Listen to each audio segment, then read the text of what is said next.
2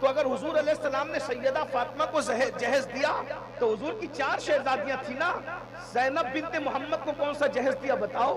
ام کلثوم بنت محمد کو کون سا جہیز دیا بتاؤ؟ رقیہ بنت محمد کو صلی اللہ علیہ وآلہ وسلم کون سا جہیز دیا بتاؤ؟ یہ بتانا پڑے گا نمبر 1. نمبر 2، جس مولا علی کو حضور نے سیدہ فاطمہ کے نکاح کے موقع پہ جہیز دیا وہ مولا علی کی تقریباً 9 بیٹیاں تھیں.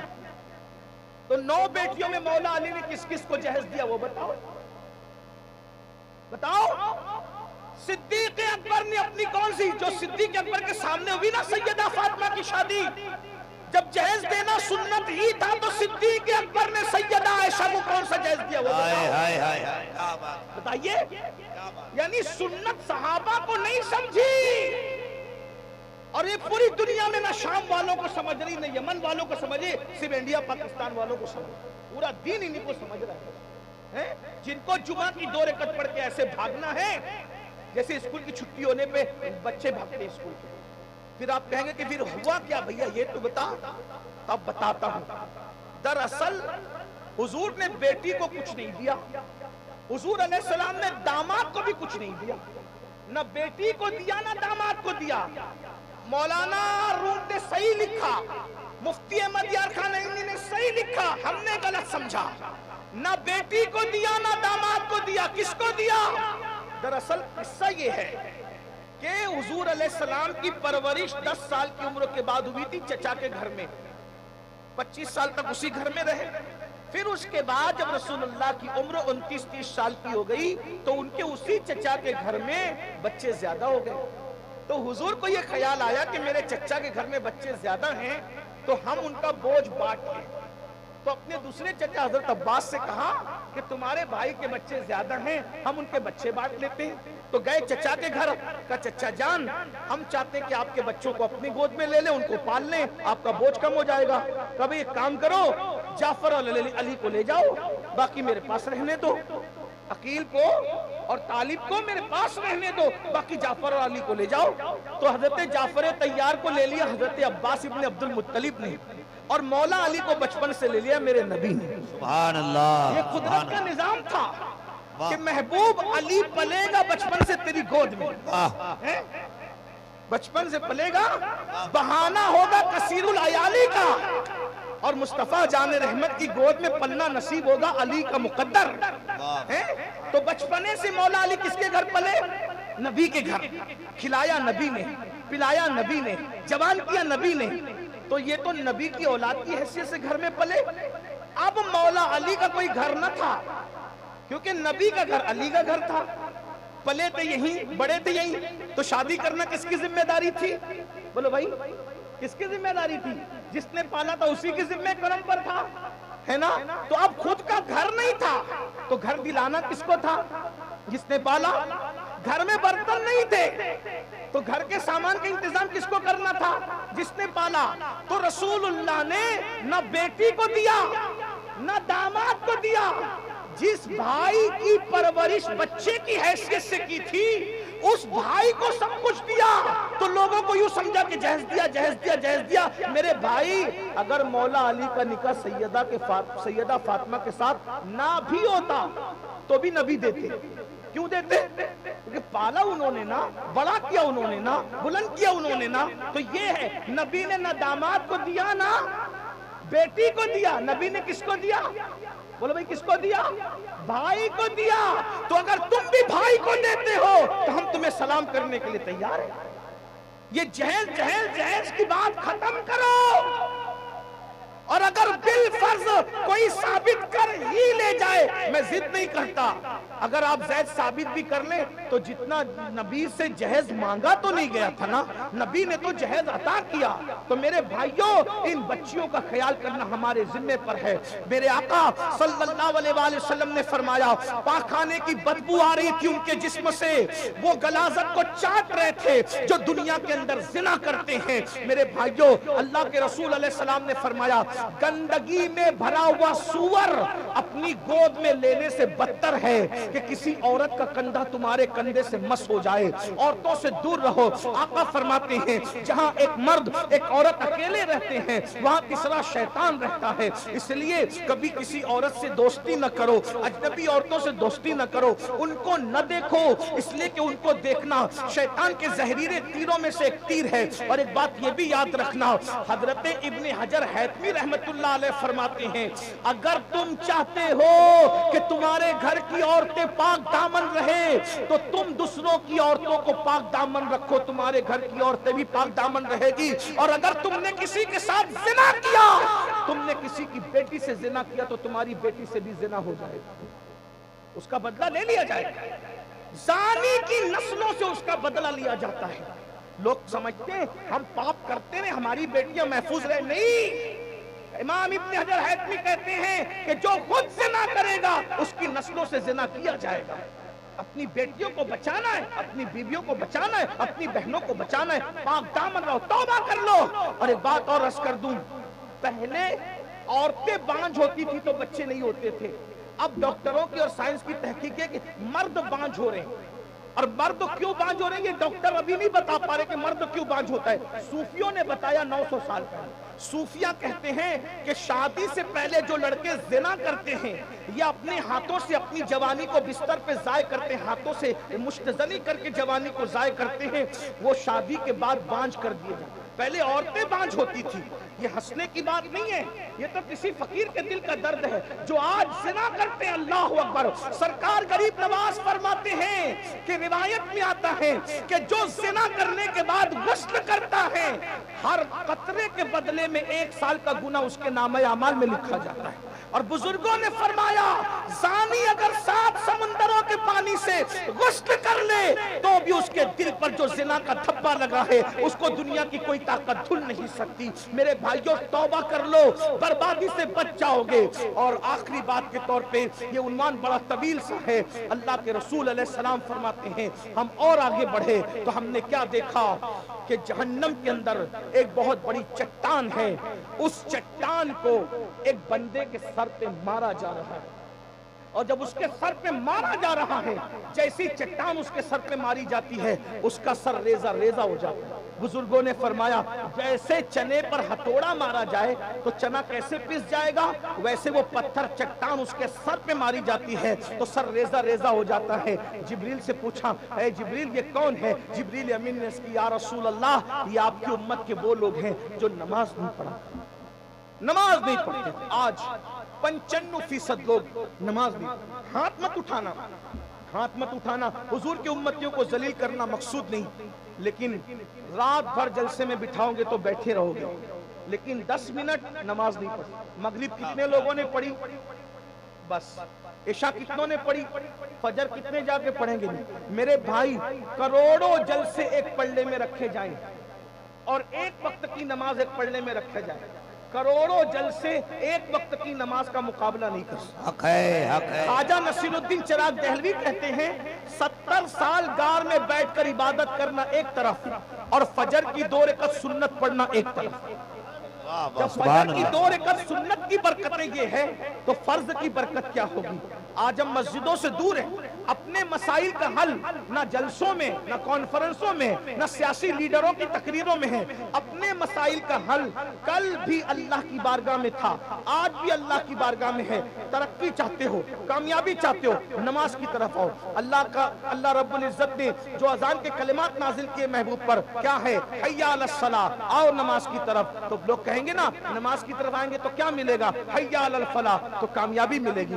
یہ فلاح عربی میں اتنا جامع ہے کہ اس کو تشریح کرتے جائیے زندگی ختم ہو جائے گی, لیکن فلاح کا مطلب مکمل نہیں ہو سکتا. دنیا کی کامیابی, قبر کی کامیابی, حشر کی کامیابی, یہاں کی کامیابی, وہاں کی کامیابی, عمر کی کامیابی, موت کی کامیابی, حیات کی کامیابی, صحت کی کامیابی, دولت کی کامیابی, خیالات کی کامیابی, ہر کامیابی کو سمیٹ لیتا ہے فلاح. میرے بھائیو نماز کی طرف آؤ, اور نماز کی طرف نہیں آؤ گے. آخری بات, میں نے ٹائم زیادہ لے لیا, بہت وقت ہو گیا. ایک روایت سن لے. علامہ عثمان ابن حسن شاکری فرماتے ہیں اپنی کتاب میں, سنیے اللہ کے رسول کا دور ہے دھیان سے. ایک بس آخری بات, یاد رکھ لیں 10 منٹ لگتا ہے نماز کے لیے، 10 منٹ، صرف 10 منٹ۔ وہ لکھتے ہیں کہ اللہ کے رسول کا ظاہری دور ہے، ہر دور تو میرے محبوب کا ہے، میرے آقا کا ہے۔ یہ فرمایا محبوبہ زمانے سارے تیرے ہیں، فرش والے عرش والے دیوانے سارے تیرے ہیں۔ ہر دور محبوب کا دور، لیکن ظاہری دور اس میں ایک نوجوان مدینہ منورہ میں روتے روتے آیا۔ حضور کی عادت کریمہ تھی، اللہ کے رسول کسی کو روتا ہوا دیکھتا ہے تو تڑپ جاتا، بے چین تھے۔ حضور کسی کا درد اور دکھ نہیں دیکھ سکتے تھے، بہت نرم دل تھے میرے آقا۔ فَبِمَا رَحْمَةٍ مِّنَ اللَّهِ لِنْتَ لَهُمْ فَضًّا غَلِيظَ الْقَلْبِ۔ حضور کو اللہ نے بڑا نرم دل بنایا۔ حریصٌ علیکم بالمؤمنین رؤوف الرحیم۔ حضور بڑے نرم دل، سبحان اللہ، اللہ اکبر۔ جو جانوروں کی اور حتیٰ کہ اپنے دشمنوں کی تکلیف نہ دیکھ سکیں، وہ اپنی امت کی تکلیف کیسے دیکھتے؟ ایک جوان کو روتے ہوئے دیکھا، حضور تڑپ گئے اور بے چین ہو کے پوچھا، اے جوان تو کیوں رو رہا ہے؟ تیرے رونے کی وجہ کیا ہے؟ وہ جوان کہتا ہے، یا رسول اللہ میرے ابا کا انتقال ہو گیا، ہم دیہات میں رہنے والے لوگ ہیں آقا۔ دھیان سے سننا، میری گفتگو کے اختتامی لمحات ہیں، بس اسی پہ بات پوری ہو جائے، کچھ یاد رہے نہ یاد رہے اس کو یاد کر لینا۔ وہ جوان کہتا ہے، یا رسول اللہ صلی اللہ علیہ وآلہ وسلم میرے ماں باپ آپ پہ قربان، حضور ہم دیہات کے رہنے والے لوگ ہیں، میرے ابا کا انتقال ہو گیا۔ ابا کا انتقال ہو گیا، نہ کوئی نہلانے والا ہے، نہ کوئی غسل دینے والا ہے، نہ کفن پہنانے والا ہے، نہ کوئی قبر میں اتارنے والا ہے، نہ کوئی جنازہ پڑھنے والا ہے۔ یا رسول اللہ اب میں کیا کروں؟ میرے آقا نے مجمع پہ نظر دوڑائی، سیدنا صدیق اکبر اور سیدنا فاروق اعظم سے کہا، ابو بکر عمر جاؤ اس کے گاؤں میں جاؤ اور جا کر اس کے باپ کو غسل دو، کفن پہناؤ اور جنازہ پڑھو، دفن کر دو۔ یہ دونوں بزرگ گئے، جب گئے تو جیسے اس کے باپ کو نہلانے کے لیے کپڑا ہٹایا میت سے، تو کیا دیکھا کہ اس جوان کے باپ کا چہرہ کالے سور کی طرح ہو، کالے خنزیر کی طرح۔ بولو معاذ اللہ، سب مل کے بولو معاذ اللہ۔ اللہ کی پناہ، ہم اللہ کی پناہ چاہتے ہیں۔ میرے بھائی جیتے جی کتنے بھی جتن کر لو، لیکن مرنے کے بعد اعمال کی وجہ سے چہرے بدلتے ہیں۔ یہ تو رسول اللہ کی نسبت کا اثر ہے کہ دنیا میں نہیں بدلتے، لیکن قبر میں تو بدلیں گے، حشر میں تو بدلیں گے۔ اللہ سے دعا کرو اللہ ہمارے اعمال بہتر رکھے، اللہ ہم سے ناراض نہ ہو، اس کا محبوب ناراض نہ ہو۔ میرے بھائیوں دل کے کانوں سے ذرا سنو، رسول اللہ کے دور کا انسان ہے، اس کا چہرہ کالے سور کی طرح ہو گیا، کالے خنزیر کی طرح ہو گیا۔ صدیق اکبر فاروق اعظم دونوں رونے لگے اور روتے روتے انہوں نے ایک قاصد بھیجا، یا رسول اللہ اس کا چہرہ تو سور کی طرح ہو گیا، اس کا چہرہ تو کالے خنزیر کی طرح ہو گیا، اس کو کیسے نہلائے، اس کو کیسے کفن پہنائے، اس کا جنازہ ہم کیسے پڑھیں؟ جب رسول اللہ صلی اللہ علیہ وآلہ وسلم تک یہ بات پہنچی تو میرے آقا خود صحابہ کو ساتھ میں لے کر آئے، عبرت والا منظر دیکھیں اور صحابہ کو دکھائیں۔ جیسے حضور اکرم صلی اللہ علیہ وآلہ وسلم تشریف لائے، آقا علیہ السلام نے اس کی میت سے چادر ہٹائی، چہرے کو دیکھا کالے سور کی طرح تھا۔ حضور بھی رو رہے ہیں، صحابہ بھی رو رہے ہیں۔ پھر میرے آقا نے دعا کی، اے اللہ اس کا چہرہ درست کر دے، اس کا چہرہ صحیح کر دے، اس کا چہرہ ٹھیک ٹھاک کر دے۔ حضور کا دعا کرنا تھا، عنایت کا جوڑا، اجابت کا صحرا، دلہن بن کے نکلی، دعائے محمد اجابت میں جھک کر گلے سے لگایا، بڑی ناز سے جب دعائے محمد میرے آقا علیہ السلام نے دعا کی، اس کا چہرہ ٹھیک ٹھاک ہو گیا۔ جلدی جلدی صحابہ نے غسل دیا، کفن پہنایا اور نماز جنازہ پڑھنے والوں نے نماز پڑھی۔ جیسی نماز جنازہ مکمل ہوئی، کسی نے چپکے سے کہا، ارے اس کا چہرہ تو سور کی طرح ہو گیا تھا نماز جنازہ سے پہلے، غسل سے پہلے، ذرا اب تو دیکھ لو اس کے چہرے کا کیا حال ہے۔ جیسے ہی لوگوں نے کفن ہٹا کر اس شخص کا چہرہ دیکھا، اب جب چہرہ دیکھا نماز جنازہ کے بعد، تو اب بھی اس کا چہرہ کالے سور کی طرح ہو گیا تھا، کالے خنزیر کی طرح ہو گیا تھا۔ حضور کی دعا سے پہلے ٹھیک ہو گیا، غسل کے بعد، کفن کے بعد، نماز جنازہ کے بعد اس کا چہرہ پھر سے کالے سور کی طرح ہو گیا۔ پھر صحابہ رو پڑے اور صحابہ کرام نے پوچھا یا رسول اللہ صلی اللہ علیہ وآلہ وسلم ہمارے ماں باپ آپ پر قربان، میرے آقا اس کا چہرہ بار بار کالے سور کی طرح کیوں ہوتا ہے، کالے خنزیر کی طرح کیوں ہوتا ہے؟ اس وقت میرے آقا نے اس کے بیٹے کو بلایا اور بیٹے کو بلا کر کے فرمایا اے جوان یہ بتا میرا اللہ کسی پہ ظلم نہیں کرتا، میرا رب کسی پہ ظلم نہیں کرتا، بتا تیرا باپ کیا کرتا تھا کہ بار بار اس کا چہرہ سور کی طرح ہو رہا ہے اور وہ بھی کالے خنزیر کی طرح، کالے سور کی طرح ہو رہا ہے۔